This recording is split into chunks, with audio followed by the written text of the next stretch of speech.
أعوذ بالله من الشيطان الرجيم. بسم الله الرحمن الرحيم. الحمد لله نحمده ونستعينه ونستغفره ونعوذ بالله من شرور أنفسنا ومن سيئات أعمالنا من يهده الله فلا مضل له ومن يضلله فلا هادي له أشهد أن لا إله إلا الله وأشهد أن محمدا عبده ورسوله اللهم صل على محمد وعلى آل محمد كما صليت على إبراهيم وعلى آل إبراهيم وبارك على محمد وعلى آل محمد كما باركت على إبراهيم وعلى آل إبراهيم في العالمين إنك حميد مجيد رب اشرح لي صدري ويسر لي أمري واحلل عقدة من لساني يفقهوا قولي أما بعد.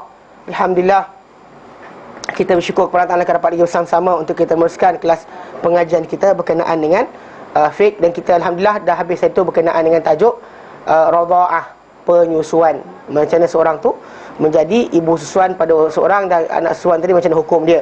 Mana kita dah terangkan bahawa seorang budak yang menyusu bawah umur daripada 2 tahun dan juga penyusuan berkenaan berlaku, maka diharamkan ke atasnya wanita berkenaan, itu bahagian tentu jadi macam mak dia susu dia, bapa susuan dia, isteri suami pada wanita berkenaan adalah bapa susu dia. Dan bahkan siapa saja yang terlibat dengan wanita tadi dan suami dan bapa susuan tadi, semua dikira macam waris, macam waris yang kita panggil mahram bagi dia. Okay, maksud dia haram kahwin bagi dia, baik daripada arah mana pun, pusing ke sini pun jatuh, pusing ke sana pun jatuh. Hatta bila kisah Aisyah radhiyallahu anha, datang seorang lelaki nama Aflah nak masuk jumpa dia, kan Aisyah tak benarkan. Dia minta izin kepada Nabi SAW. Lalu bila jumpa Nabi SAW, Nabi kata dia adalah bapa saudara engkau. Tapi Aisyah kata yang menyusukan aku bukan dia, isteri kepada adik dia atau abang dia. Maka Nabi kata dia adalah bapa saudara engkau. Huwa ammuka Nabi kata.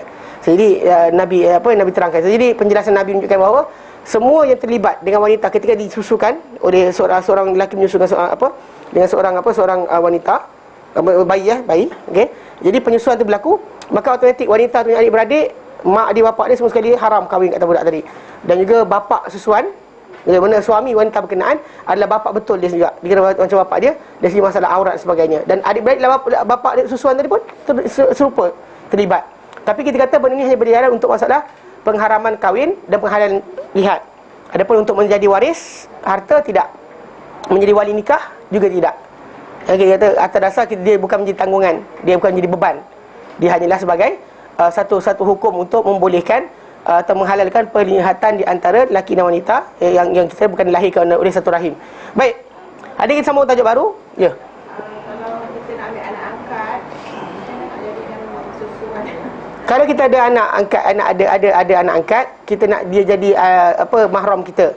Okey, either kita susukan sendiri kalau kita ada susu, kalau tidak maka adik kita, anak kita, kalau kita ada anak kita, maka anak kita susu dia macam kita nenek dia lah. Anak kita. Kalau dia kata adik-beradik perempuan kita susukan, maka dia tekan dia kata yang menyusukan dia adalah adik-beradik macam ipar kita. Tak jadi. Dia ipar tak jadi. Pasal ipar tu dia akan pada keluarga dia je. Mana budak tu akan relate pada keluarga ipar saja. Jadi kalau dia kata nak penyusuan tu berlaku, maka kita carilah orang yang rapat kita, adik perempuan kita, anak perempuan kita. Kadang-kadang kan. Mak kita. Okay. Faham So konsep dia memang kita kata itu asas dia. So kadang-kadang untuk membolehkan halal. Tu baru ni lepas kita sembang dengan tajuk sebut, salah seorang sahabat kita dia kata mak dia suka ambil budak anak angkat.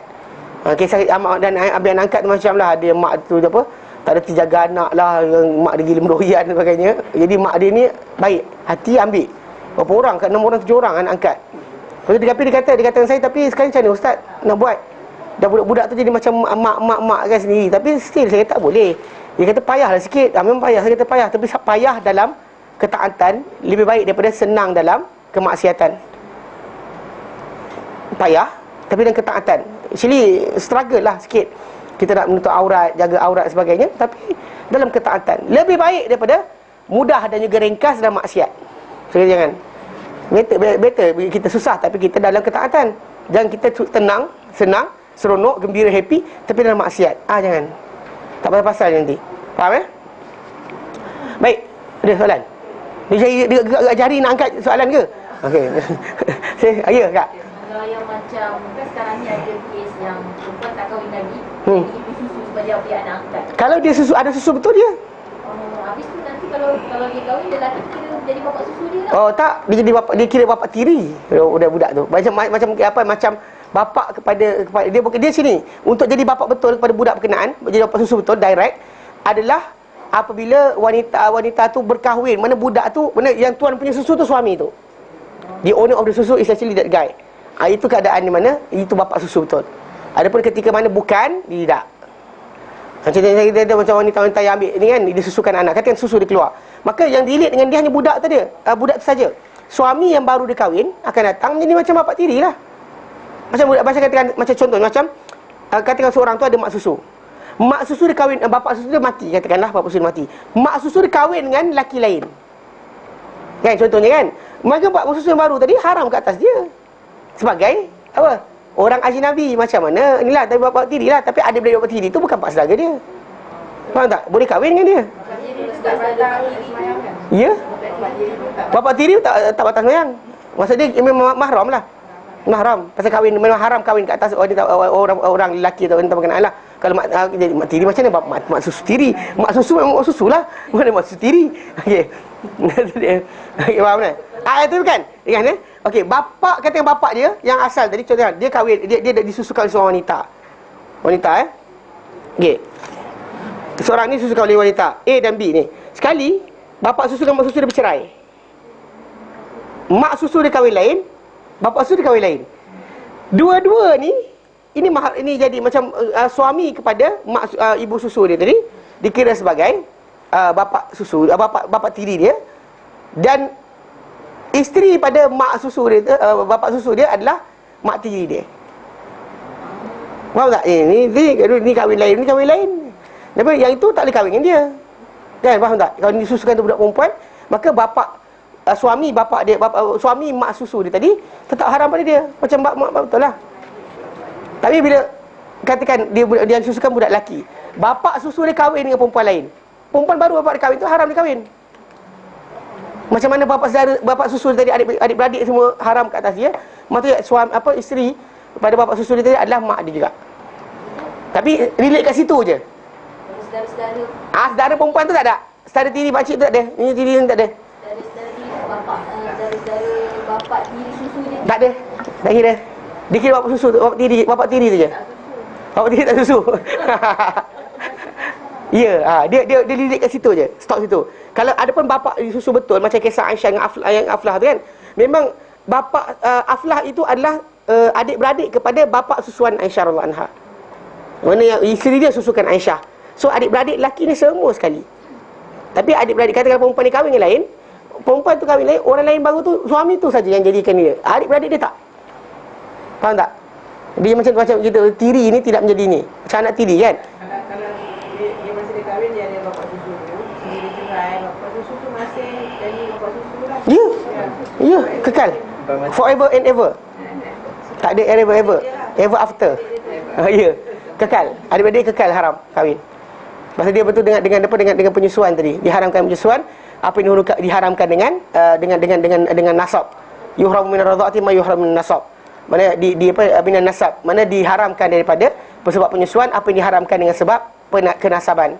So dari nasab keturunan, siapa yang haram untuk kita? Tiri tadi, yang bapak tiri saja, adik bapak tiri tidak. Contoh seorang wanita kahwin dengan seorang lelaki. Baik lelaki ni yang jadi mahram dia, yang perempuan ni saja yang haram. Kahwin, katakan dia anak perempuan. Kan ni ayah agak. Okey ni. Okey, perempuan ni ada anak perempuan. Okey, sekarang ni perempuan ni kahwin dengan orang lain. Ini bapak tiri dia. Bapak tiri perempuan, budak perempuan ni. Ini haram kahwin dengan dia. Tak apa. Tapi katakanlah lelaki ni ada adik-beradik. Adik-beradik ni halal kahwin ni. Faham tak? Adik-beradik kepada lelaki yang kahwin dengan mak dia, ni bapak tiri, bapak saudara tiri ni, ini tidak haram kahwin kepada dia tau. Hatta kalau lelaki datang bawa anak pun, anak dia boleh kahwin dengan perempuan ni. Kalau lelaki ni ada anak, perempuan ni ada anak, lelaki ni pun ada anak juga. Anak ni dengan anak ni bukan mahram tau. Dia ni dengan ni haram kahwin, ni mak tiri dia. Ini dengan ni haram kahwin, bapak tiri dia, sebab kahwin dengan mak dia. Sekarang ni dua-dua orang ni boleh kahwin tau. Tak ada anjing-anjing. Ni kambing je. Tak ada. Boleh kahwin. Sebab kenapa jaga aurat?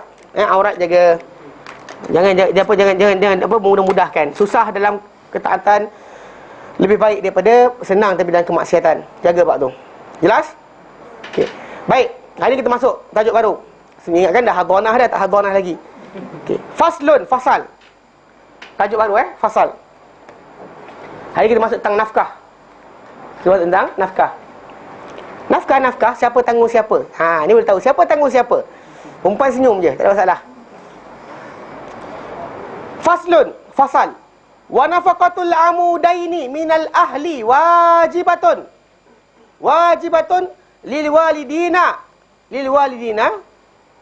wal walidi wal waladi wal walid lil walidina wal mauludina. Okey, naik atas balik. Dia kata wa nafaqatu amudaini minal ahli, dan nafkah dua tiang. Dua tiang maksud dia atas dan bawah. Mana ini orang, seorang yang berkahwin, seorang manusia tu. Atas dia siapa? Mak bapak dia. Bawah dia siapa? Anak-anak cucu, anak dia yang dilahirkan. Dia apa, keturunan dia. So dua asas ni wajib.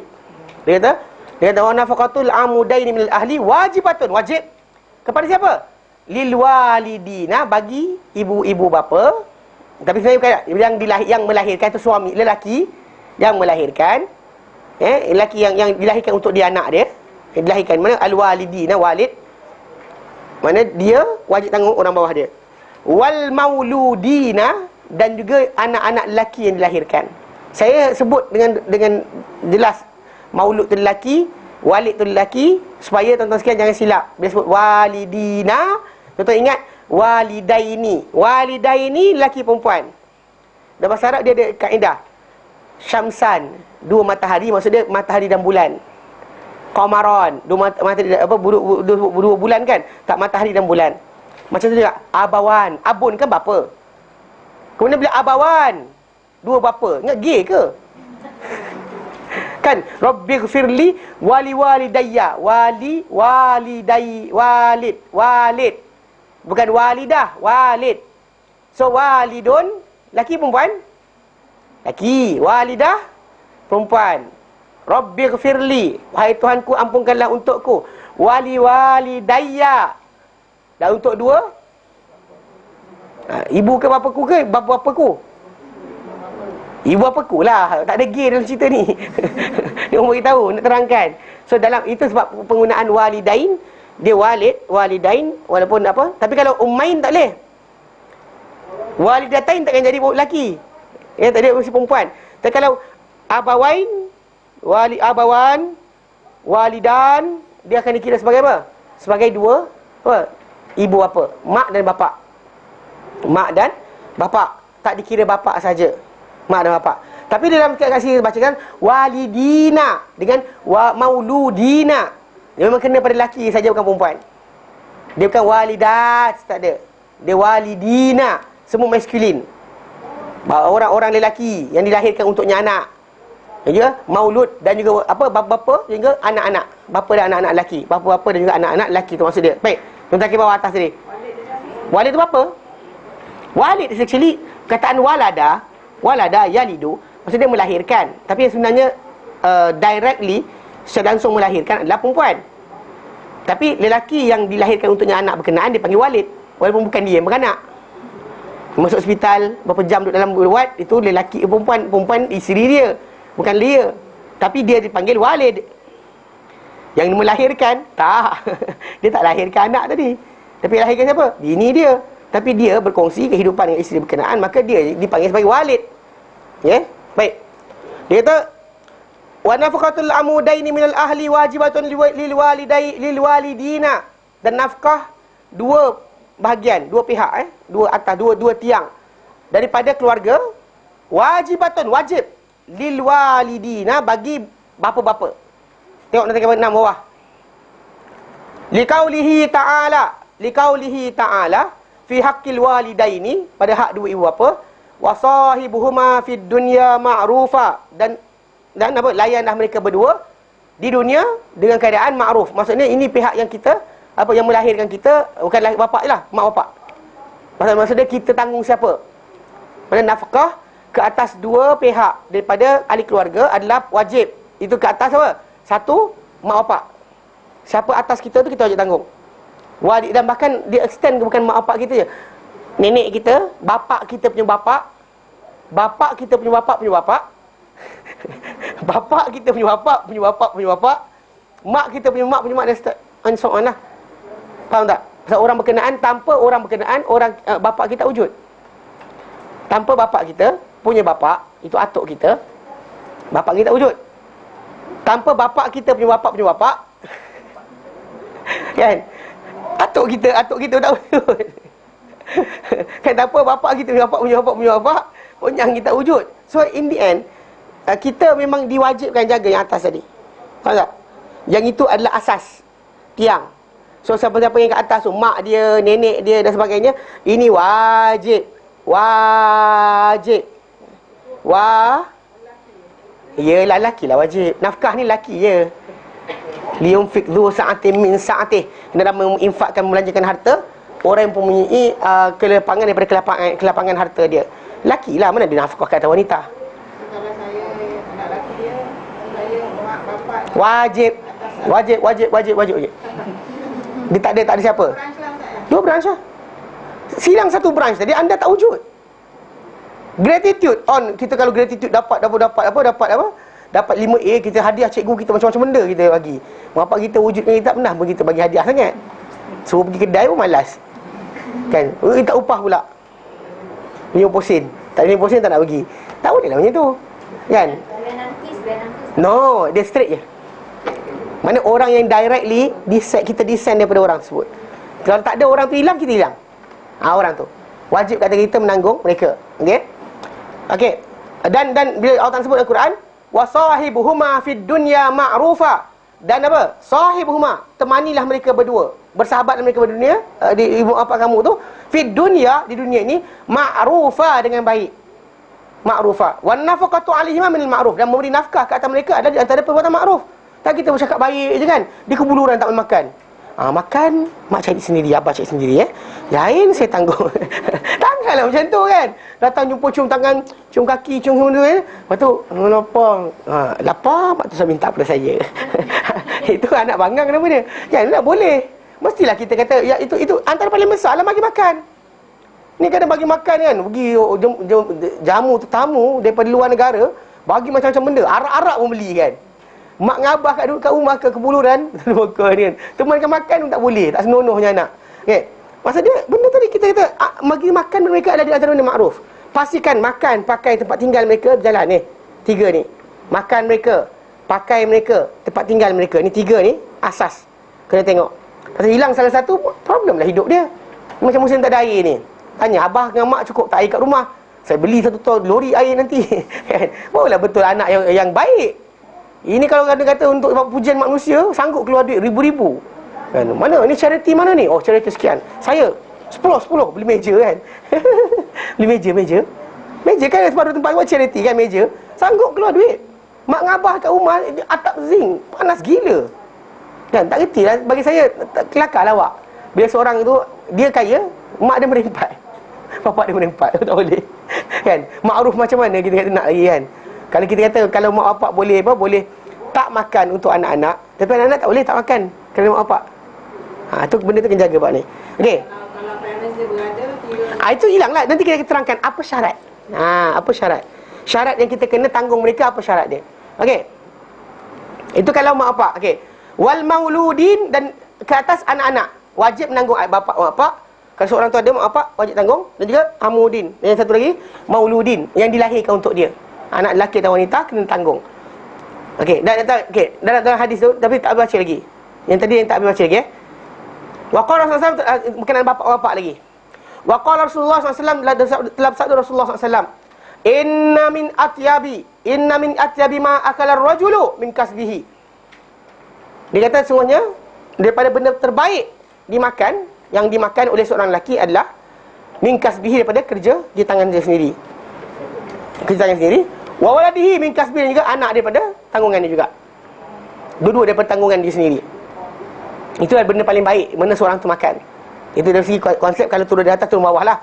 Warawa Abu Daud, demikian Abu Daud, hadis nombor 3527. Hadis tadi kan. Wa Tirmidzi dan Tirmidzi diriwayatkan hadis tadi dengan hadis nombor 1358. Wa ghairuhuma, dan selain mereka berdua. Dan ada hadis yang lain, an Aisyah radhiyallahu anha, daripada Aisyah radhiyallahu anha, yang awal tadi daripada Aisyah radhiyallahu anha. Ini bawah ni pun ada daripada orang lain. Dia campur-campur aduk ni kenapa? Aku dah kabut dah. Okey. Yang tadi awal tadi Abu Daud hadis nombor 3528. Yang satu lagi 3530. Bila seorang lelaki dia mengadu Rasulullah SAW, dia kata, ya Rasulullah, dia kata, bapa aku ni datang suka ambil harta aku. Bapa datang rumah, ambil balik. Bapa datang rumah, ambil balik. Betul kan? Lelaki ni dia ngadu lah, dia kata, ya Rasulullah, kan, bapa aku dia ambil harta aku macam-macam. Dia ambil. Betul Nabi kata apa? Anta wa maluka liwalidik. Engkau dan harta engkau milik bapak engkau. Actually tanpa bapak tu wujud, engkau tak wujud. Kan? You are extend daripada kewujudan diorang. So memang kita kata bapak tu jahat gila, cekik engkau, tak elok lah. Tapi dalam masa sama, harta yang kau ada tadi, kalau dia tak ajak kau belajar, kau tak dapat harta kau. Sebab bila orang tu nak rasa bangga dengan harta dia sendiri, tengok bapak dia dapat tak hasil kerja dia mengasuh kita tu sampai tak balik pada diorang. Kadang-kadang kita kata contoh macam orang tu tanam padi, tanam pokok kan, tanam pokok buah mangga ke sebagainya, pokok tu buah dia boleh makan, dia tanam. Sekarang ni budak ni hasil kerja tangan dia, dan dia membesar dengan peluh dia. Ada tak pulangan dia? Faham tak? Kalau ikutkan logik, baik tanam pokok daripada anak orang. Pokok boleh makan, budak kita tak boleh makan. Tapi bila lelaki ni dia kata apa? Dia kata, ya Rasulullah, dia kata bapak aku datang ambil harta aku. Dia kata, Nabi kata, anta wa maluka liwalidik. Nasi riwayat datang, anta Walaupun dia tak cakap dia datang ni dia. datang dia. Tak, actually from the start, anak tu kena faham bab ni. Seorang anak kena faham tentang tajuk ini, bahawa bapak dia datang ambil apa-apa tu memang tak ada hal. Orang kata tu ini tak ada hal. Pasal tanpa dia orang kau takkan ada. Mungkin ada orang yang mungkin digunakan tajuk lain, contoh macam bapak tak pernah wujud dalam kehidupan dia, mungkin wallahualam lah. Bapak tak pernah datang, tiba-tiba datang jeng kan, cerita drama swasta. Kan, ambil harta dia kan. Itu mungkinlah kita kata lain sikit lah. Tapi yang lain, yang mengasuh kita sebagainya kecil-kecil, yang bayangkan saya kata, yang cerita tu kan, zaman dulu, tahu kan, buku sekolah zaman kita ni ada line biru panjang-panjang kan. Tahu tak zaman dulu punya buku ada line tu mahal. Buku tu kosong, ada line tu harga lain. Betul tak? Zaman akak Dan. Kakak masuk sekolah mana sampai tak Dan ni? Dia pasal kakak saya cerita, kakak saya nombor 5. Saya kan kakak saya sulung kan 57 punya tahun lahir. Jadi nombor 5, saya tak ingat umur dia apa. Okey, dia cerita kecil-kecil tu. Orang pak saya dia tahu. Dia garis, buku tu mahal kan. Anak dia berapa orang? Saya nombor 13. Okey. Yang tu nombor 5 tu. Saya tak lahir lagi lah, confirm lah tak lahir lagi. Dalam cerita dia kan, dia garis tau. Buku tu selai. Lepas tu selai. Dia tahu benda tu kena garis apa? Bila kena hujan. Dakwah tu kembang.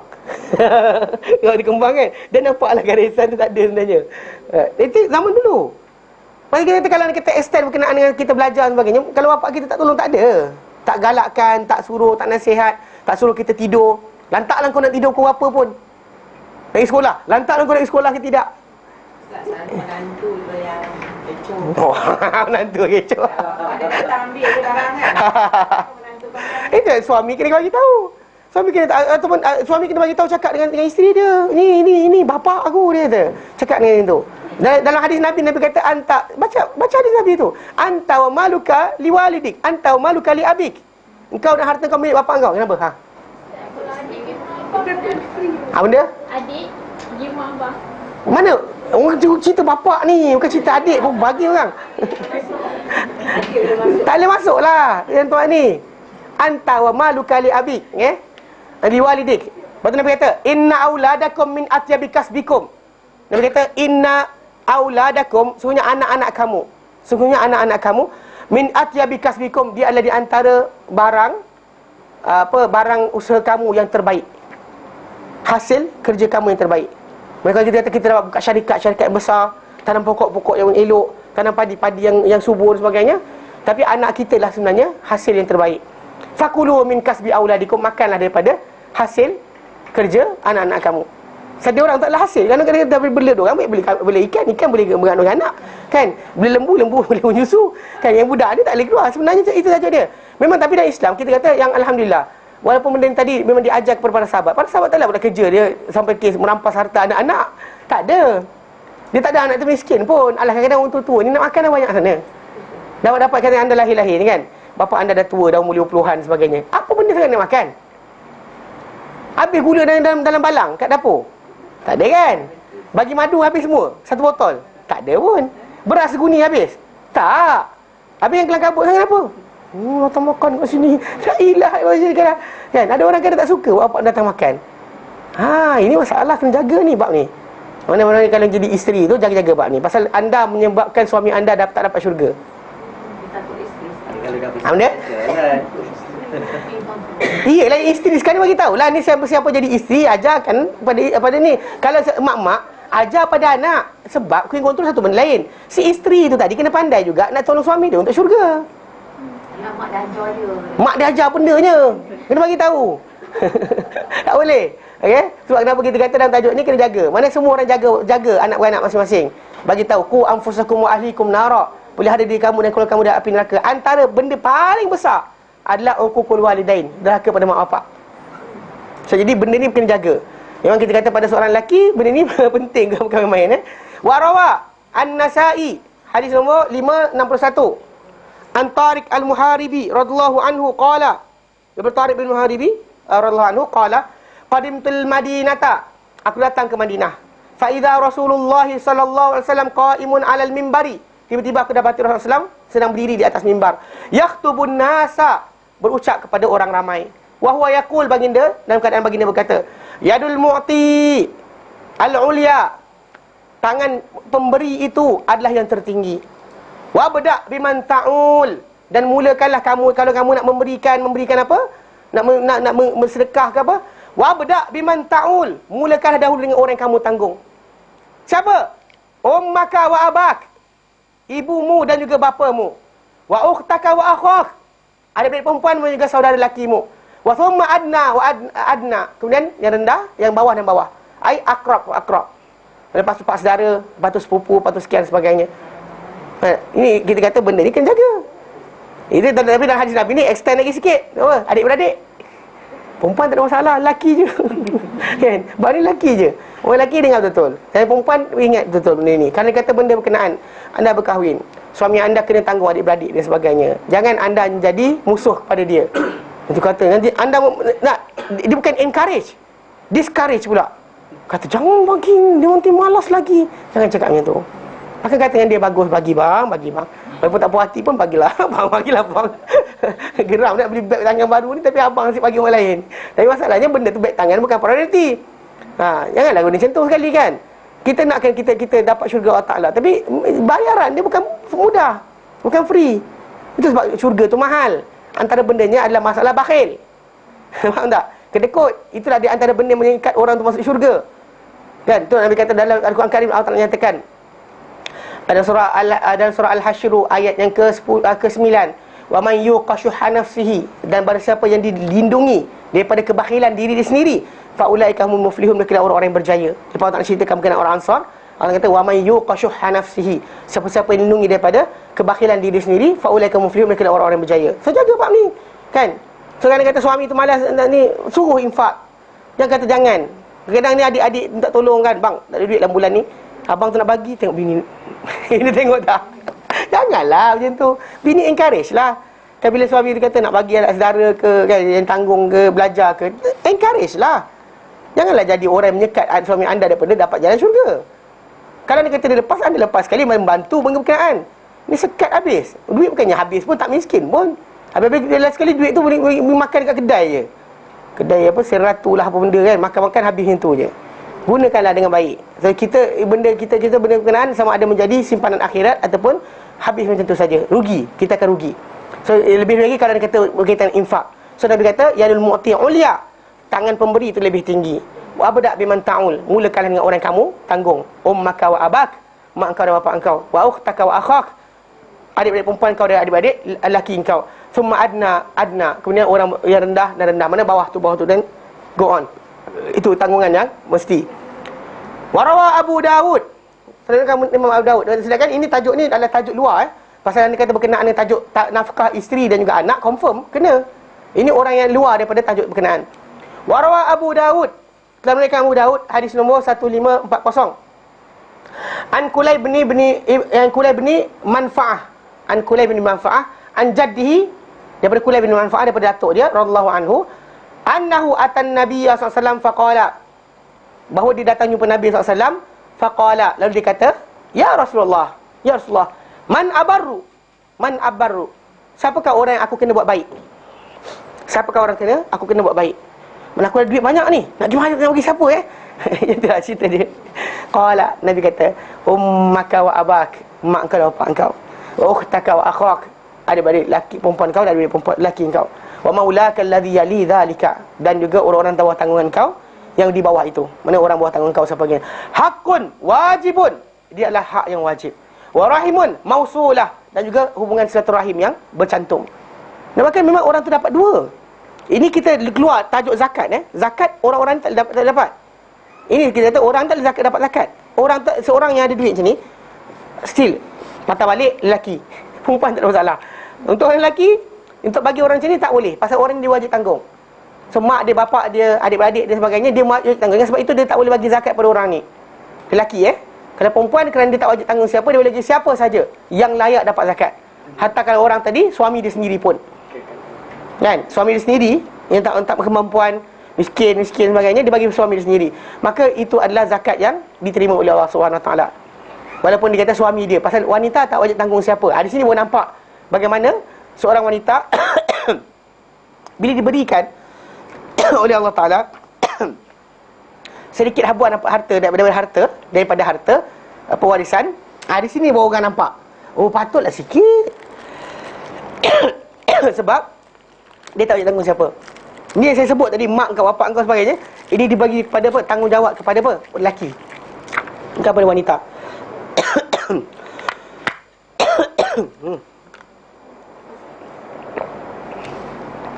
Ada orang kadang-kadang kita batuk kan, dia tu sekali. Kenapa? Jadi ke? Ke ada petua macam tu? Saya tahu dulu ada orang tunjuk saya kadang nampak kucing tengah berak kan, tarik tangan macam tu. Nanti kucing tak ada berak. Betul ke? Tak ada kerja lain ke baca Quran pun tak elok. Tak senonoh kadang-kadang. Tengok benda tu tarik sekian.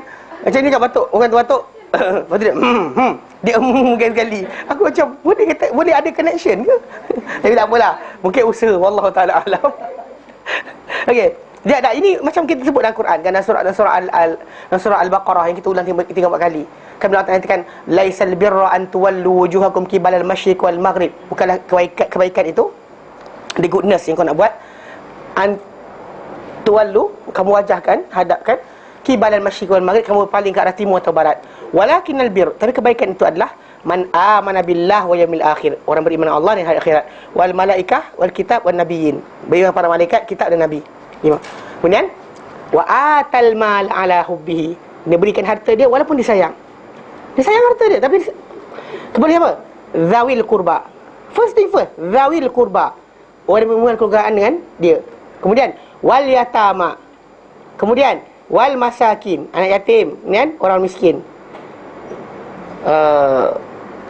wa berasabil, dan orang yang dalam stranded dalam perjalanan, duit tak cukup nak balik kampung sebagainya.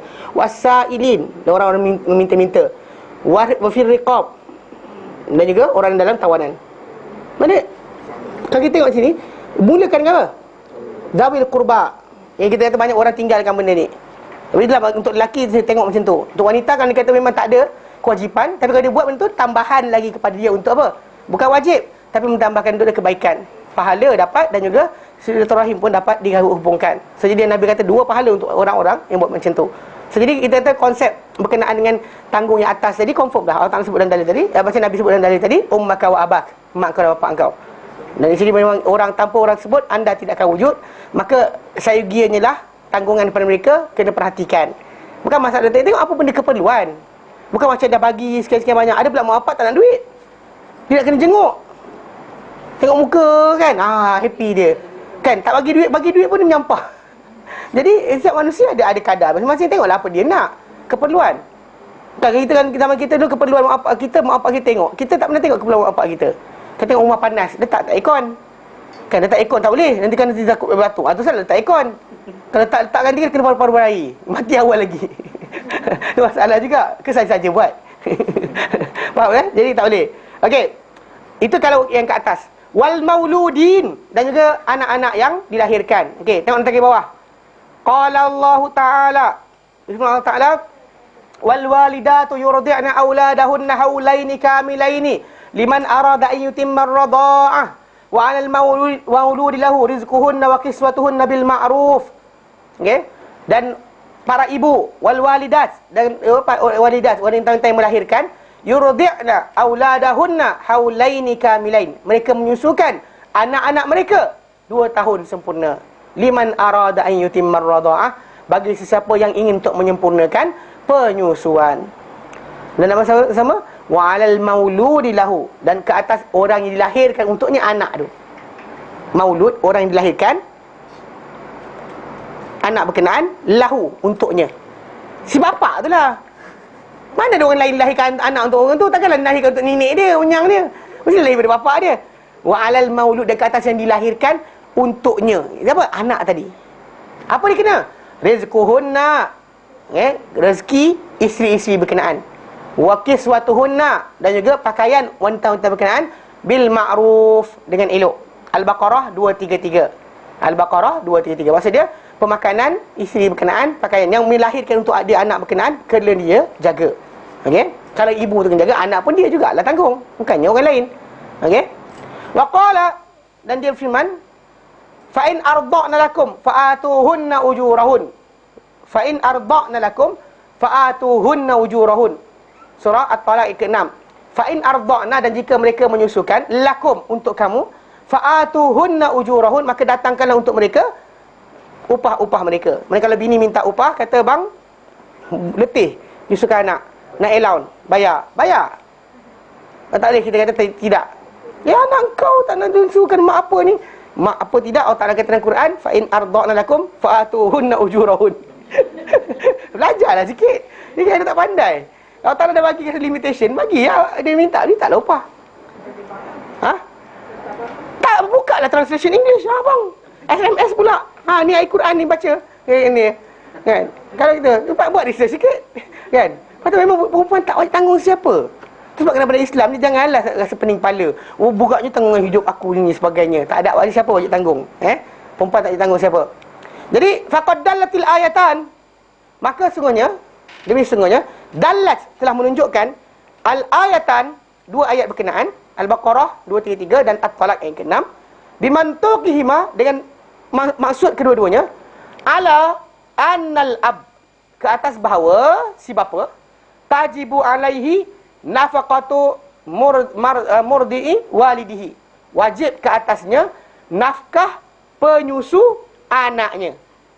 Tukang susu anak dia tu, bapa tu wajib bayar.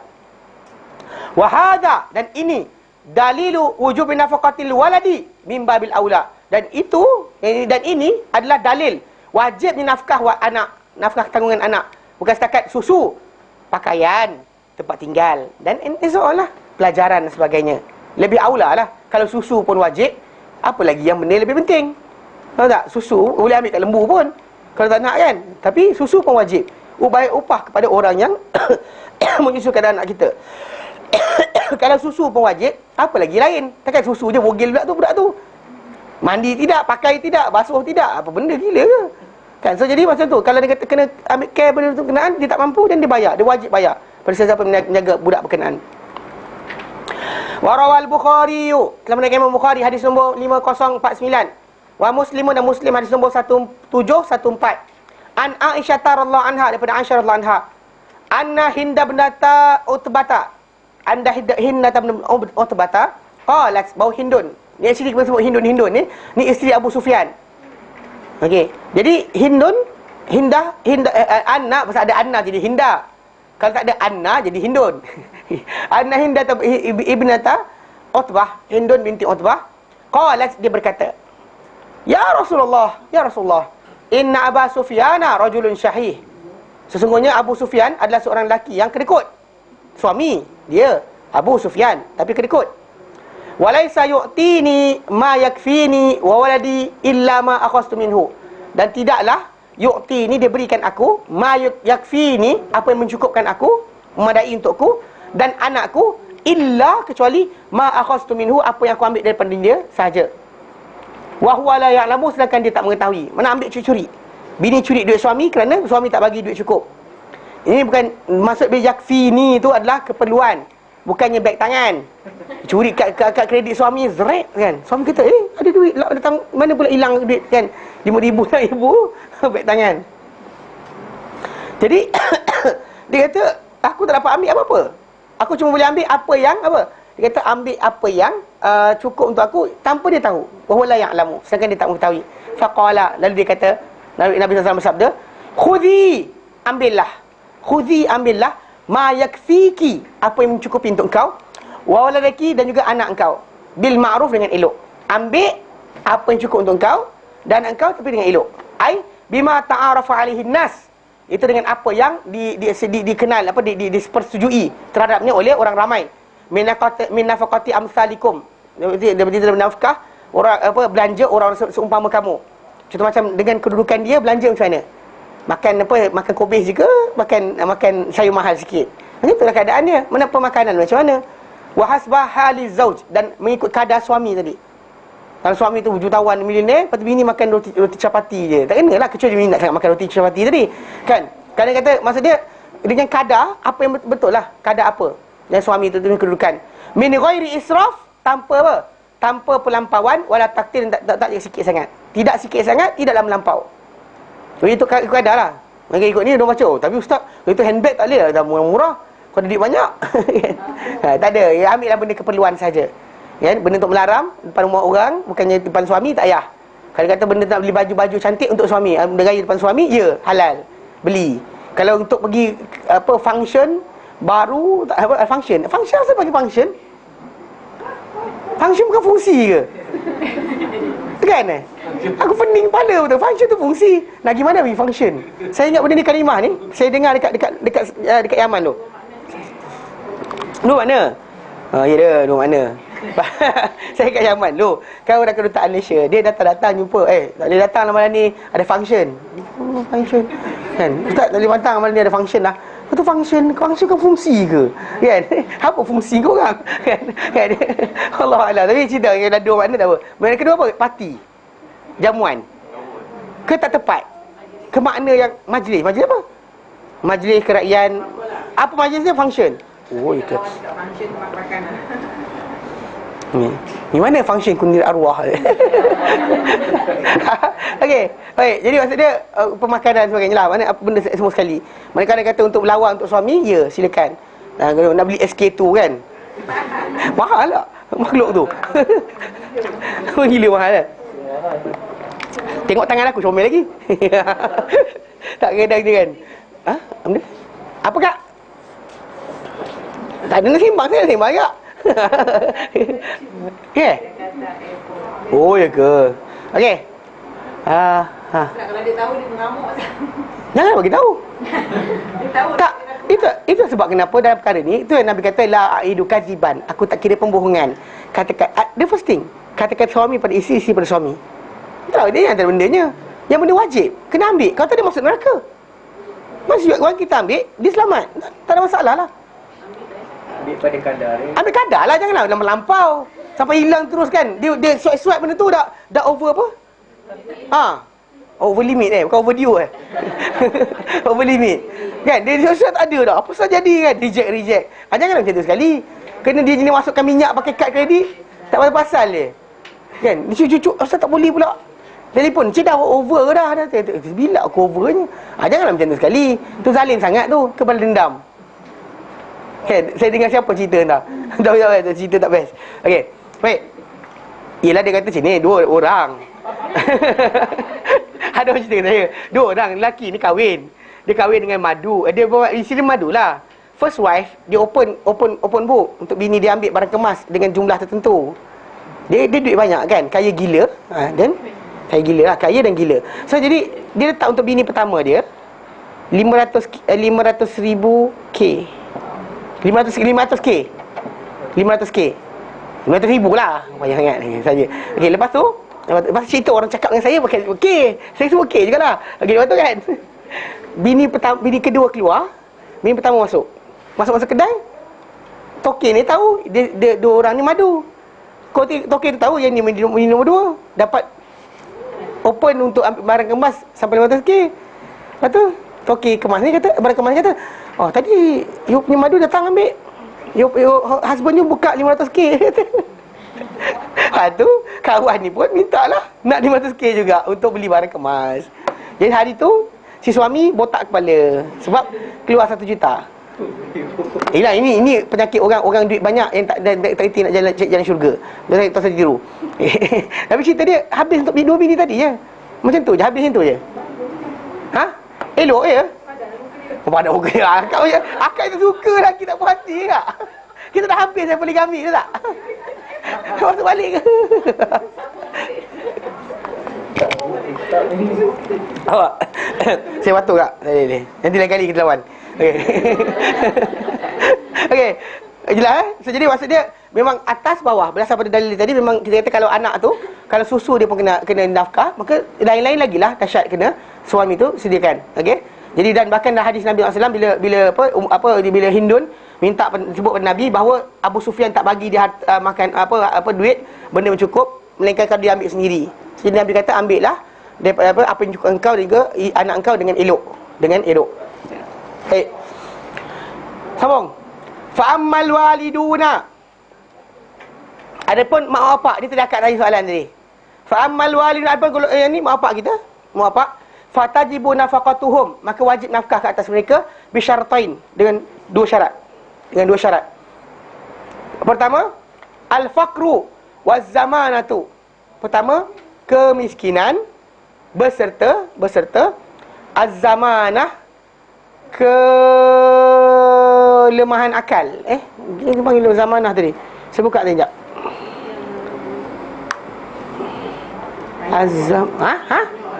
Nyanyuk.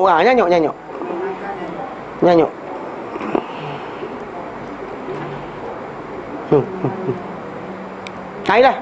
Atok nufisin. Mana tu renter lah. Tak larat dah buat kerja dan sebagainya. Okey.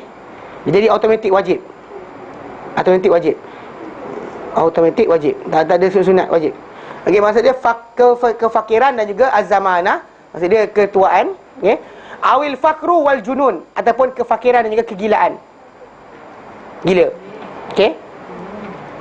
Gila dan juga sekian. Adapun ketika keadaan yang biasa, dia orang pun tak nak, dia orang kaya, dia orang tak nak, tak minta, dan tak adalah timbul tajuk. Maksud dia dua kondisi tadi ni jadi wajib, completely wajib. Bukan lagi kita kata, pasal kadang-kadang bila bapak tu gila tapi kaya, salah juga. Kan dia gila tapi kaya. So duit tadi orang yang jaga tadi boleh salurkan terus kepada siapa nak menjaga dia. Dia akan dijaga melalui duit yang dia ada. Anak dia tak ada timbul tajuk dia kena korbankan biar bapak dia susah simpan duit. Bapak dia gila, tak ada pakai duit. Okey. Itu contoh macam apa? Macam apa ketuaan dan juga tua renter tadi dengan tak ada kefakiran. So tak perlukan duit. So fakir campur dengan benda kenaan. Kalau fakir saja pun kita kata memang confirm kenalah. Cuma kadang-kadang ada separuh bapak tu dia tak nak makan hasil anak dia. Memang itu malu, aib dia kata. Anak aku dia tak nak ada. Jadi macam tu, dia tak nak makan. Yang kisah Nabi tu dia buat betul. Dia ambil harta anak dia. Kan? Sampai anak dia mengadu, Nabi kata anta wa maluka li abik. Kan? Engkau dah harta kau milik bapak engkau. Itu kisah janji betul. Tapi dari asasnya memang seorang bapa yang fakir dan juga tua renter dan juga kira tua lah, nyanyuk dan sebagainya, ataupun orang itu yang fakir dan juga gila, nafkah ke atas mereka ni, atas anak wajib, automatik. Dia jadi macam mana di opposite yang kepada anak, bapa untuk anak. Kalau bapa untuk anak pun ada 3 kondisi. Kalau untuk anak bagi bapa ada dua kondisi. Okey. Dia tahu amal mauludun, adapun anak-anak wajib nafkah ke atas anak-anak. Fatajibu nafaqatuhum bi thalathi syara'ita, maka wajib dinafkah ke atas mereka ni dengan 3 syarat. 3 syarat. Pertama, al-faqru was-sigharu. Kena ada dia miskin dan juga kecil umur dia. Wajib. Al-faqru, kemiskinan, was-sigharu, kekecilan umur. Kecil umur lah, umur muda lah, budak. Kan? Kalau dia kata tak boleh kerja lagi, kan bawah 18 tahun tak boleh kerja, Yang fakir dan juga ni. Kalau kata ada juga fakir yang ada juga kecil yang tak miskin. Contoh macam budak tu dilahirkan, mak saudara dia ke bagi harta semua pada dia. Dengan jadi kes macam cerita-cerita novel. Okey. Kan? Jadi dia mana bapak dia miskin tapi budak tu kaya dengan sebab apa? Pindah harta daripada keluarga daripada tu. Jadi dalam keadaan tersebut budak tu tak wajib nafkah kat atas dia, tapi umur kecil bapak dia jagalah, jaga kawal daripada penggunaan harta yang tak betul. Tapi dari segi asasnya budak tu tak ada lagi wajib kat atas bapak tadi nafkahkan. Pasal bapak tu pula perlu nafkah. Kan? Bukannya anak tadi. Awil faqru waz zamanatu, ataupun fakir dan juga zamanah. Maksud dia dalam keadaan apa? Orang kata apa? Akal tak sempurna contohnya. Ataupun adalah tua ataupun badan yang tak betul lah, badan yang lumpuh ke apa ke dan sebagainya. Mungkin kita bagi dua lah. Pasal junun tu rosak pada akal, zamanah tu pada badan, tua badan. Mana penyakit ke apa ke dalam pada badan. Maka ketika itu nafkah anak tadi kat atas bapak wajib. Dia bukan sunat dah. Macam kata macam tak nak lah campak tepi longkang. Tak boleh. Dia tak boleh buang macam tu anak dia. Pasal dia atas bapak tadi, memang nafkah anak tu terus berjalan wajib. Bukan sunat. Ya? Kalau dia gila, kalau dia tak mampu, dia lumpuh. Yang biasa punya tu dia tak ada masuk sini. Tak masuk lagi. Pasal dia dengan syarat ni. Kalau kata dia sihat dan dia tak sekian, tak wajib lah. Kat atas bapak dia nak untuk tanggung dia. Miskin dan ada miskin dan kecil umur. umur. Pasal 18 kalau dia kata tu ikut umur balik lah. Kalau ikut Islam balik. Kalau kita dalam Malaysia ni 18 tahun. Belum Sebelum 18 tahun kita kata budak tadi tak boleh buat apa-apa. Nak buat pasport tak boleh. tapi dia belum ada pendapatan. Itulah cerita tadi. Ketika itulah tadi bawah 18 tahun di Malaysia umur 15 tahun. Kalau ni kata dalam Islam umur balik sebenarnya. Kalau umur 18 tahun sebenarnya kalau ikut zaman Rasulullah SAW dahulu 17 tahun kita tentera. Zaman kita ni 17 tahun main game. Memang ada pendapatan. Kerana cara hidup kita sebenarnya. Masalah budak tadi kita beri karya tidak. Cara kita didik dia. Semua kita provide dan everything dan sebagainya. Dan sekali dia mungkin rasa tidak perlu bekerja. Pasal mak kaya, abah kaya. Itu kadang-kadang kita yang mengadakan suasana dan environment tu kita bagi. Nak kata benda tu kita paksa dia tak. Tapi kadang ada masanya kena sikit. Macam apa? Macam zaman dulu campak anak dalam hutan Siapa belajar berenang bapak dia campak dalam kolam? Suruh berenang sendiri. Angkat tangan. Tak ada. Dah suruh berenang tak reti. Sebab apa? Campak kan? Ambil kau. Dia campak anak dia. Anak dia bergelumpur berenang. Ada. Macam tu. Santai. Tapi keadaan tadi kan kita ingat. Kalau dia kata dalam kaedah biasa 18 tahun umur dia. Kalau kaedah undang-undang Malaysia pasal bawah 18 tahun dia masih dia buat tanggungjawab apa-apa jadi salah ke orang refer pada keluarga dia. Lepas 18 tahun polis tak tanya siapa mak kau, siapa bapak kau. Polis tangkap, masuk dalam jail dia. Kalau dia kata bawah 18 tahun buat jahat ke benda sebagainya, polis akan cari siapa keluarga kau, siapa mak kau, dan akan telefon. Faham tak? Dan bahkan kadang macam ada undang-undang macam tu siasat kena ada mak bapak hadir dan sebagainya, mak bapak izinkan boleh. Bahkan pembelian dia beli pun tak sah kalau mak bapak tarik. Tahu kan? Tak tahu Kalau anak kita beli barang, anak kita umur 16 tahun, dia beli barang kat kedai, kita ada hak pergi pulangkan balik. Tahu tak? Ini undang-undang Malaysia ni, undang-undang penggunaan. Ya, saya. Bawah 18 tahun, anda punya bawah 18 tahun, kelayakan jual beli anda tak penuh. Faham tak? Anda tak ada kelayakan jual beli. Cuma tak tahu tak, handphone ni ada. Handphone tu, yang main handphone kan? Yang apa main, dial, on cinta. Kan bawah tu tulis, adik-adik bawah umur 13 tahun ke bawah tidak boleh telefon kena izin mak bapak. Kan dia tulis tu kan? Dia tulis tu sebab apa? Sebab kalau ni kata budak tu telefon, mak bapak boleh ni balik. Dah tahu budak kecil telefon, kenapa kau buka juga? Nampak tak? Maksudnya kalau budak tu buat dengan izin mak bapak tak apa. Tapi sebenarnya mana ada ruangnya. Bila dah buat on cinta, on sekian, on benda dan sebagainya, budak tu tekan. Tekan. Mak bapak sekarang ni ada hak untuk pergi tarik balik duit. Walaupun sebenarnya tulis kat situ dia kata kena dapat izin. Sekarang ni masalah bukan masalah izin. Saya tak pernah izinkan. Budak tu pergi apa, masuk pendaftaran, masuk kumpulan, masuk pertubuhan, mak bapak boleh tarik. Macam tu je. Ini undang sekarang. Dah bawah 18 tahun. Lepas 18 tahun tak? Universiti 15 tahun umur.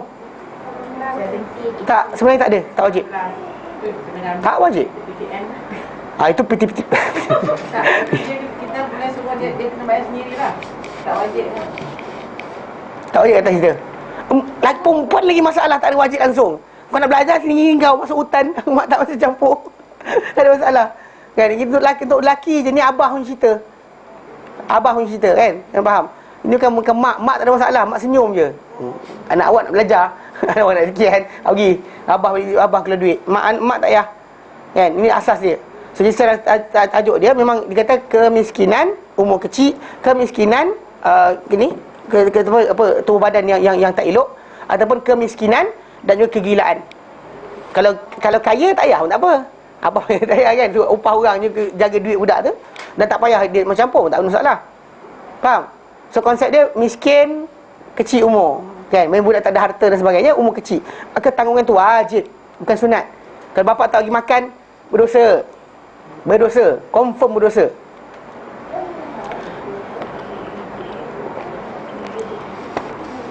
Ataupun miskin dan juga apa?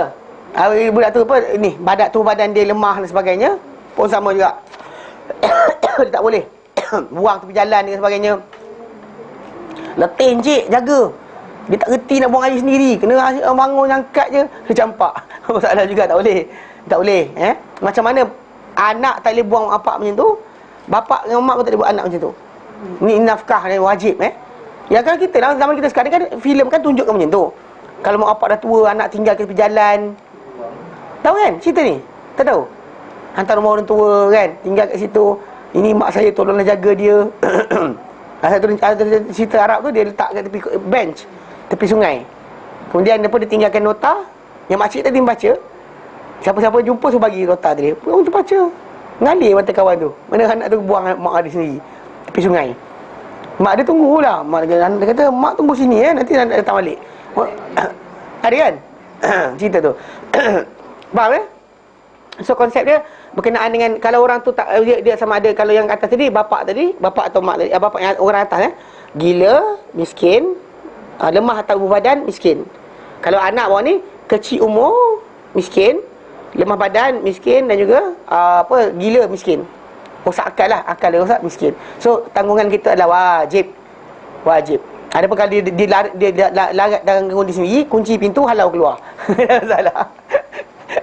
Orang kita faham dia manusia, boleh mengurus diri sendiri sebenarnya. Tapi kadang-kadang kita macam saya katalah, kadang-kadang cara kita berikan supply mudah menyebabkan dia tak berkembang pemikiran dia. Kadang ini berlaku pada masyarakat kita bila lambat. Tu macam orang Melayu kita ni, muka dia lambat tua. Perasan tak? Orang Melayu kita, perempuan tua cepat, lelaki kau payah sangat duk aku cakap pun muka kerut. Kenapa? Okey, maksud dia kalau tengok budak-budak Arab, orang Arab kan, umur 17 tahun macam umur 30 lebih dah. Umur 20 lebih tu dah umur macam 40 lah. Ya benar tuanya. Ada orang saya ingat duduk dengan saya. Okey, kalau saya pun pergi Madinah, pergi dekat markas Taibah tu kan, dekat tingkat bawah tu kan, ada kedai jual jubah mahal. Yang jaga juga jubah tu, saya sembang dengan dia lama banyak kali sebagainya. Wah, Afghanistan. Bukan benda Hilton, yang depan Masjid Nabawi, entrance tu, yang ada kedai markas Taibah tu, yang turun eskalator turun bawah. Dia ini bukan ajar pergi jubah. Saya cerita pasal kawan ni. Okey. Tahu okey. Jadi saya sembang dengan dia. Tahu tak dia tu muda dari saya? Saya sembang, saya kata lahir mana? Saya kata 76. Dia kata aku baru 80 tahun 80-an lebih kata aku lahir. Muka tua gila. Dia macam ya benar. Ya saya kata. Betul. Tapi dia kata lah, zuruf kehidupan, cara kehidupan kita, cara kita membesar, main peranan. Dia asyik mainan, main, muka jadi muka budak-budak lah. Kadang kata muka buat kerja, letih, penat fikir, cari duit, mungkinlah muka jadi tua. Faham tak? Yang hardline tu lah, yang live senang tak ada. Itu pasal hardline. Kalau hidup senang tak ada tak muka tua. Normally macam tu. Saya tengok di tanah Arab, kalau orang yang hidup dia payah kan, lambat, muka dia okey je. Saya kata kalau dia kata dekat sana, tengok muka orang dia 20 lebih umur, 30 lebih umur, muka 40 dah. Ada muka macam 50 dah umur. Teruk gila tu. Tak tu sebab kita kata masalah mematangkan kehidupan orang tu, wajah dia kan, ada berhadapan dengan masalah dan sebagainya. Agak berkerut sangat ke? Tapi kadang-kadang boleh juga tanpa tension, stres dengan masalah pun kadang-kadang memberikan ketuaan. Kalau dia kata orang tu sesi happy dan sebagainya, kan, dia relax, tak ada masalah, semua tak ada khair, Allah Ta'ala akan beri kebaikan. Mungkin tak tua pun muka dia, kan. Kebimbangan manusia tu menjadikan ketuaan. Bahkan dalam nas hadis Nabi SAW, bila Nabi Abu Bakar nampak Nabi tumbuh uban, kan, Nabi ada uban 2-3 helai. Lepas tu ubat bila ditegur oleh Abu Bakar, Nabi kata, menyebabkan aku beruban surah Hud dengan 2 surah.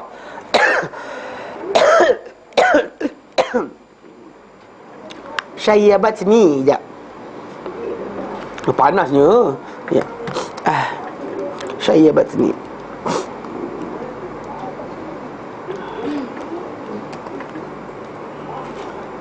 Okey, dia kata daripada Ibn Abbas radhiyallahu anhu qala, berkata Ibn Abbas, qala Abu Bakar, berkata Abu Bakar radhiyallahu anhu, semoga Allah terhadap beliau, ya Rasulullah, qad shibta, aku nampak engkau telah beruban. Qala, Nabi bersabda, syayyabatni Hudun wal waqi'ah wal mursalat wa amma yatasaalun wa idza syamsu kuwirat. Telah menyebabkan aku beruban. Surah Hud, surah Waqi'ah, surah Mursalat, surah amma yatasaalun, dan juga surah wa idza syamsu kuwirat. Maksud itu adalah surah-surah menceritakan tentang kiamat, macam mana akan berlaku. So Nabi SAW dengar benda berkenaan, dia rasa bimbang dan ketakutan berlaku. Tu sampai adalah sikit. Tu Abu Bakar tegur, Nabi kata macam itulah. Ya, itu dia katakan. Surah Hud, Waqi'ah, Mursalat, dua auta An-Naba, dan juga idza syamsu kuwirat, At-Takwir.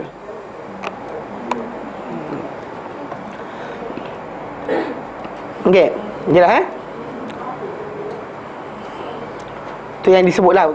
Kadang-kadang manusia ni jadi tua dengan sebab itu. Okey.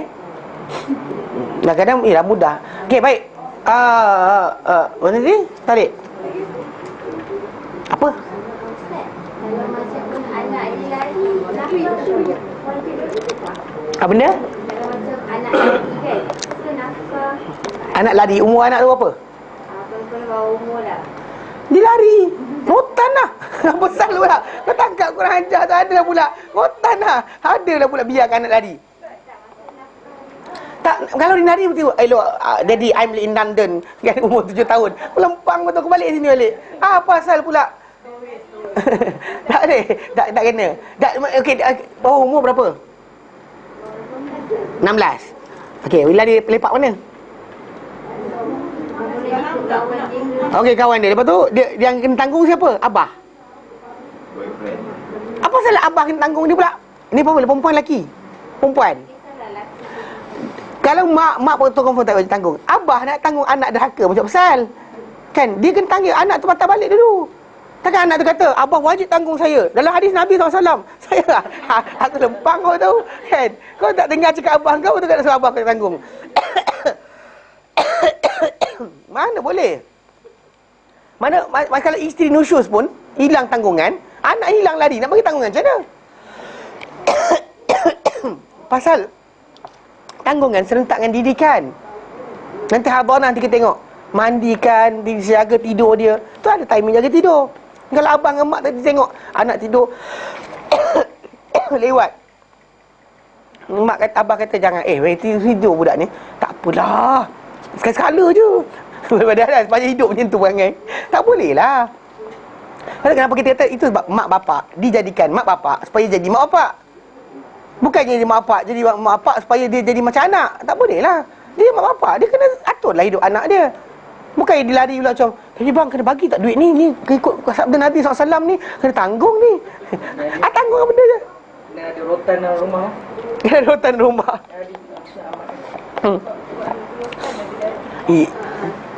Saya bukan sekat rotan, getah paip. Abang-abang saya kena lagi teruk dari tu. Tak pernah seorang pun lagi di rumah. 14 orang adik-beradik kami, 6 orang lagi. Dulu bendanya gatal. Anak saudara saya 7 orang lelaki. Saya pernah rotan orang. Maaf, orang rotan gila. Ada seorang tu dia lompat. Tak ada lari pun dari rumah. Hantar serama balik rumah pula. Letakkan dia, cikgu saya sampai dekat dia dah masuk Darul Quran dekat Jakir tu kan. Cikgu sekolah tu pun ni kepala. Budak ni hilang ke mana? Lepas tu saya datang, saya jumpa kan. Saya pasal bapak dia tak datang tu, bapak dia tak ada. Saya pergi jumpa. Bapak dia masuk hospital. Saya pergi jumpa. Lepas tu pergi jumpa tu pasal saya jaga budak ni dekat Yaman tu. So dia kata, ni budak ni tak masuk ni. Berapa kali tak datang? Saya kata, ustaz minta maaf, dia dekat rumah. Dia dekat rumah. Tak ada tempat lain. Tak ada hilang longkang ke, pergi jalan ke, tak ada. Dari rumah aja. Duduk lepak kat rumah tidur. Tak ada kerja lain. Bapak dia rotan jangan pandai-pandai. Tengok. Gila. Cabut-cabut tali pinggang tu. Larilah kalau bapak dia rotan. Tak pasal awak kena sekali. Dia bapak dia takut tikus. Itu jadi kelakar sikit. Dia tengah malam dia lompat kan. Anak dia kat belakang dia lompat. Pasal dia tinggalkan tikus masuk dalam kain dia. Itu lawak sikit lah. Tapi dia rotan anak dia. Anak dia pula cerita kelakar. Bila time sampai ke Yaman, anak dia cerita. Dia dulu time kecil kan. Bila bapak dia rotan, dia sengaja datang dekat. Dia lari. Pasal bahaya ujung kan. Dia lari dekat. Dia bapak dia rotan terkena kaki sendiri. Dia gelak kat asrama. Dia gelak cerita balik. Tapi kita tak lari kak sebenarnya kisah kata anak kena rotan lari ni bohong. Ini adalah idea daripada barat sebenarnya. Pasal jadi orang manusia. Yang jadi ramai depan saya ni. Minta maaf cakap, tanya balik. Yang jadi orang lah depan saya. Tanya balik. Tak kena rotan Apa tangan-tangan tak kena rotan? Mana? Ya. Dia buat apa? Marah je takut. Bapak garang Kita baik. Cikgu dia anak baik dah cerita. Yang dah buat nakal. Ini yang nakal ni. Kan? Jadi memang ada standard lah. Kalau bapak dia tak budak tu tak nakal, tak terima tajuk. Anak nakal dan sebagainya. Pergi curi rumah orang punya mangga sebagainya. Pukul anak orang, balik-balik orang ngadu. Anak kau pukul anak aku. Takkan bapak tu diam tengok je. Tu dah hadonah kita jaga masalah tu. Hadonah kita belajar. Apa? Dia buat rotan. Itu anak saya rasa tu. Dia patah-patah rotan tu dia buat keluar. Tapi lari ke rumah tidak sekali. Tapi dia tak lari.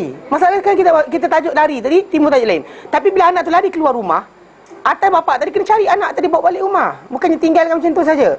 Pasal dia adalah bertanggungjawab. Itu sini. Kalau faham tak? Kalau kita tanam pokok kita tanam kena makan ulat. Kita kena potong. Kita akan biarkan macam tu. Kita nantikan pokok ni dia akan rosak dan sebagainya. So anak kita ni adalah benih kita tinggalkan. Ini aset kita. Kita mati nanti apa amal dia buat, kalau dia doakan kita dapat semua sekali.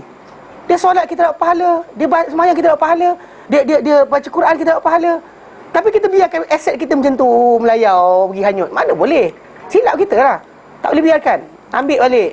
Ada kes yang anak lari rumah berapa kali. Yang kelakar juga arwah bapak saya. Dia polis kan. Orang datang rumah Pak Imam, dia kata anak saya hilang dan sebagainya. Gitu. Bapak saya kata tak apa, balik. Mana kita insya-Allah kita doa. Dia kata tak buat ke masjid. Bapak saya mana saya dengar bapak saya semayang malam sebagainya. Besok pagi telefon kawan-kawan dekat SB tu cari budak tu. Tak sampai lama, besok petang malam besok je dapat jumpa kat dalam mereka. Yang kawan ni terima kasih Pak Imam, Saya tengok dalam mata saya bapak telefon kawan-kawan dia. Setangkap jumpa. Itu sekali yang tu. Yang satu seorang itu lari. Dibawa ke ruang kongsi, dapat kat Melaka, nak bawa ke seberang dah. Dia tanya bapak saya kata tadi lah, kata kita doa. Tu mana tu telefon kawan dia. Dapatlah jumpa. Betul, asbab betul lah, bukan balik cebong moh. Doa tapi tak tanya orang yang boleh tolong kita. Salah lah. Kan tahu dah beras tu kita kena masak dulu baru dia boleh makan. Ya Allah aku nak makan, tengok pandang beras. Tak ada apa. Ya Allah aku buatlah asbab. So konsep berkenaan dengan tajuk biarkan anak lari tak boleh. Kan benda berkenaan. Memang ada budak yang nakal confirm. Gila nakal gila. Sampai ada satu kisah tu yang saya dengar cerita, dia curi duit mak bapak dia sampai mak bapak dia terpaksa buat grill. Bilik tidur mak bapak dia ada grill. Macam penjara. Itu pun pecah lagi. Kan pernah kena rantai sebagainya. Macam-macam benda. Itu ada juga yang nakal pelik lah. Tapi kadang-kadang ada manusia tu kadang masalah kawan ni lain tak ada. Kalau dia tak ada kawan pelik-pelik yang tu tak jadi. Ada kawan, teman, siap. Kalau tak ada kawan ni lari rumah mana? Mana pergi bus stop je duduk diam kat situ. Kejap-kejap ada orang polis tangkap kan. So dia mesti ada tempat kawan ajak. Tu saya ingat tu macam abang saya. Time kena dia orang isap rokok. Bapak saya pukul, halau dari rumah. Dia masuk itu belakang. Saya kata apa kata nombor 2, nombor 6. Ya ini sokok ni. Bapak dia pukul sungguh-sungguh. Sampai dia dapat medal kan, dengan tali tu patah. Dilibas. Saya pernah kena lah kes ada kes saya. Getah payah saya nak kena. Getah payah saya ambil dilibas. Kan. Kes dia sebab apa? Saya lepaskan burung, dia letak perangkap burung kat atas bumbung. Saya datang, saya buka burung tu terbang. Dia kata, siapa? Dia kata, faham. Dia kena juga, tapi tak adalah. Yang saya kena sekali, yang ada sekali saya kena ingat, sama sekali saya ingat. Dia nak buah durian Belanda. Orang tua dia nak buah durian Belanda. Lepas tu dia ambil parang yang ada cerita tebal-tebal bawah tu. Tu dia panggil saya daripada keluar rumah. Saya dalam rumah, dia panggil. Ni, masuk sini, sekejap. Dia kata, baik keluar. Ambil buah tu. Saya panjat lah. Panjat. Sekali kerengga banyak. Dah gigit motor saya dah pegang buah tu. Baba, tak boleh bah, kerengga banyak. Kau jangan turun. Dia parang dia pegang. Kau jangan turun, dia kata. Kau ambil buah tu dulu. Saya lupa. Itu arwah bapak saya kerja-kerja. Ha? Dia pegang parang saya siap dah bawah tu. Kau jangan turun. Tak turun lagi, kita dah atas tu tak turun lah. Sibuk dah pejam mata. Kan kerengga digigit, kencing kat mata kita. Tak Allah syarikat lah. Itu kelakar juga. Tapi sebenarnya masalah bapak tu garang tak jadi tajuk. Bapak zaman dulu garang lagi. Cikgu sekolah zaman dulu lagi garang. Cikgu sekolah zaman dulu kan garang. Kerana ada cikgu ditakuti. Satu sekolah tu seorang cikgu pendek cikgu tu. La ilah Allah, semua orang takut dengan dia. Dulu kat sekolah saya mendengar, sekolah menengah saya dulu, Cikgu Yusof. Dia siap-siap, dia sampai dia pencen lah kat sekolah tu. Dia pencen dah sekali kat sekolah Orang Semaju Seksyen 2. Orang takut gila dengan dia. Saya rasa ketot je cikgu tu. Tak, memang tapi semua dia libat budak lah, meletup bunyi. Itu kisah kita kata. Secara tak langsung sebenarnya bukan alasan. Kadang-kadang kita kata kita didikan, ada kalanya kita kata benda berkenaan nak jadi manusia tu bukanlah dengan cara yang ni. Kita bukan kata Islam ni. Macam saya cerita kan, budak bukan Arab, bukan budak Kristian cerita dengan saya. Dia kata orang Melayu ni ekstrim, suka pukul anak. Pernah dengar ayat tu kan? Saya katakan dia, saya diam. Dia cakap pada saya benda tu ketika umur saya 15 tahun. Tapi bila lepas 15 tahun tu, saya pergi belajar sekolah agama, saya tak cakap apa, saya tak jawab. Dia kata, korang Islam ni ekstrim. Kemudian dia bagi saya pula air Fanta grape dalam gelas. Sambil minum saya dengar cerita. Saya diam lah, tak cakap apa. Jadi lepas saya balik sekolah agama, saya ambil SPM tahun umur 19 tahun. Saya jumpa dia sekali kedua. Kali ni saya jumpa dia, saya sembang dengan dia sebagainya. Dia sekolah sama, kelas sama, jiran tak jauh, jiran agak jauh jugalah. Dan selang 2-3 dalam 200 meter, 300 meter dari rumah saya lah. Jadi bila saya sembang dengan dia cerita balik. Dia kata, malam tadi aku nak pukul bapak aku. Nak tumbuk bapak dia sendiri. Saya diam, saya dengar dia cerita. Saya kata, kenapa? Dia kata, pasal bapak aku tak bagi aku pindah rumah. Ini budak kaunseling tau. Bapak dia marah-marah apa kaunseling dia. Kaunseling, bahkan bapak dia guru kaunseling. Dan bapak dia kalau dia buat nakal, you are grounded. You are grounded. So last kali bila dia cakap, habis dia cakap tu, saya kata, kau nak pukul bapak kau sendiri. Dia diam.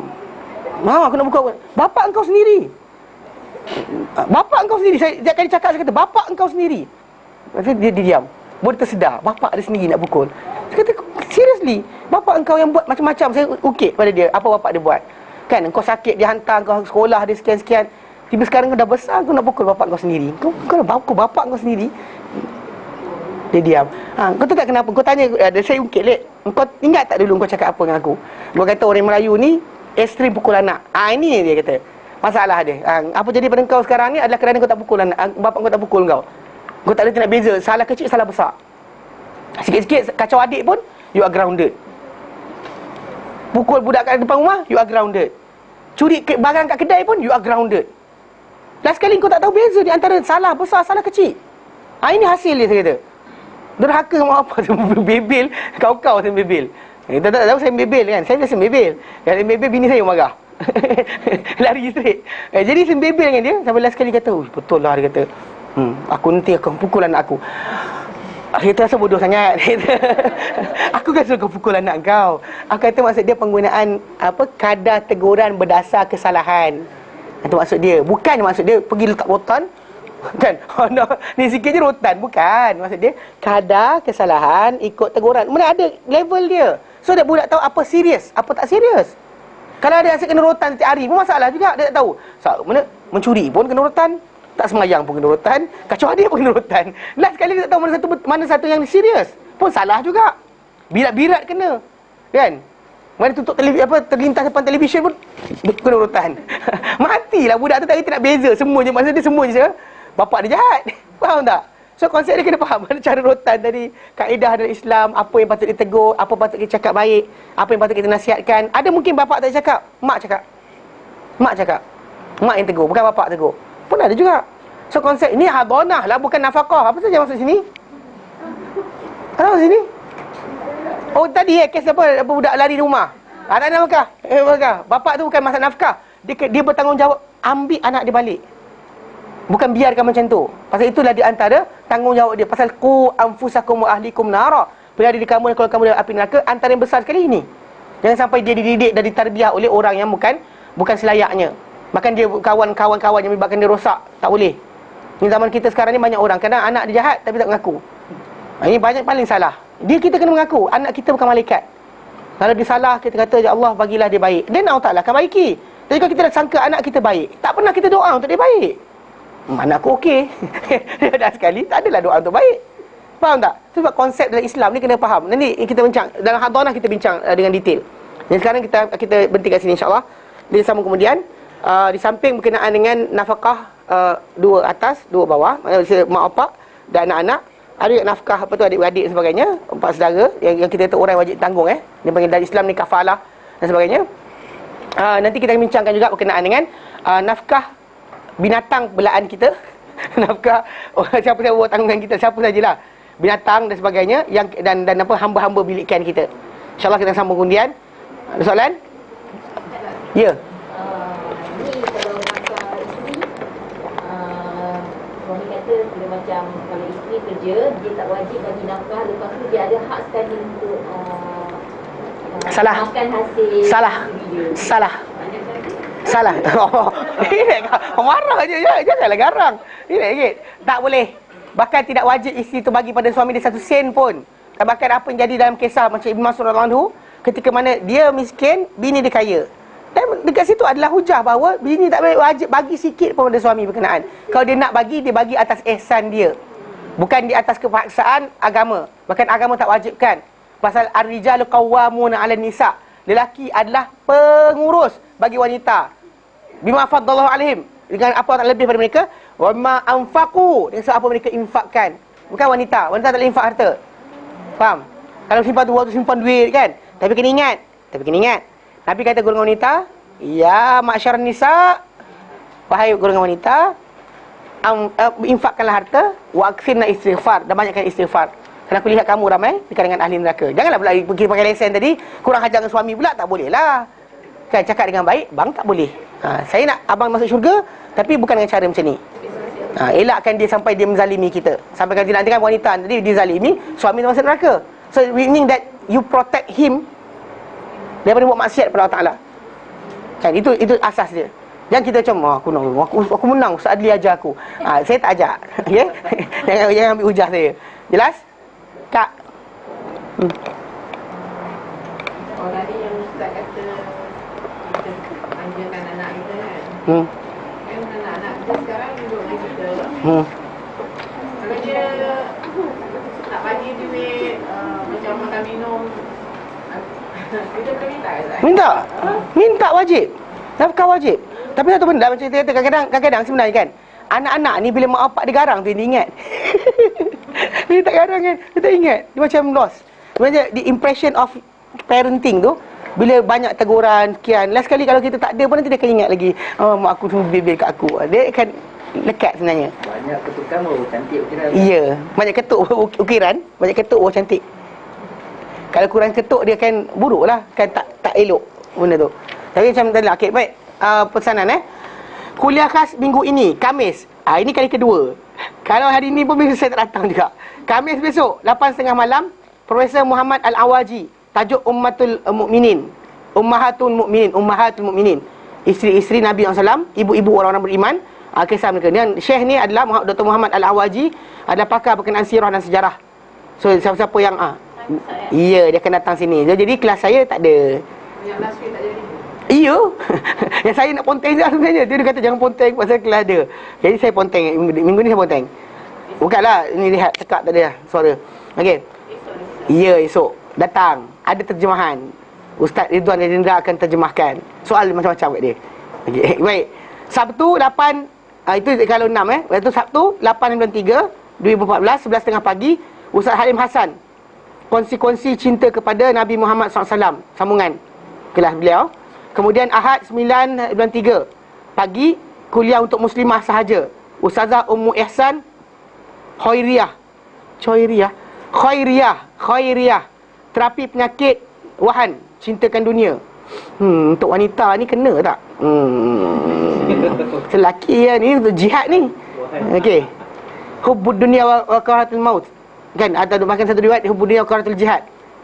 Okey, tak apa. Okey, untuk wanita tengah juga. Okey, yang ketiga, yang keempat, Ahad 9.23 2014, 3 petang, Syekhuna Qatrada, The Role of Reason for Intellect in Islam. The Role of Reason and Intellect. The role of reason and intellect in Islam. N ke dan? N ke for? Role of reason and intellect in Islam. Okey, nanti siapa-siapa ada ke lapangan datang Okey, baik, kita berhenti kat sini. Nanti kita sambung kemudian. Wallahu ta'ala alam wa sallallahu ala sayyidina Muhammad wa sallam alhamdulillahi alamin. Subhanallah anta astaghfiruka wa atubu ilaik. Assalamualaikum warahmatullahi taala wabarakatuh. Jadi besok kelas tafsir tidak ada. Siapa yang datang untuk ceramah yang tu. Datanglah juga, janganlah tak datang. Kan? Bonteng pula kan. Allah.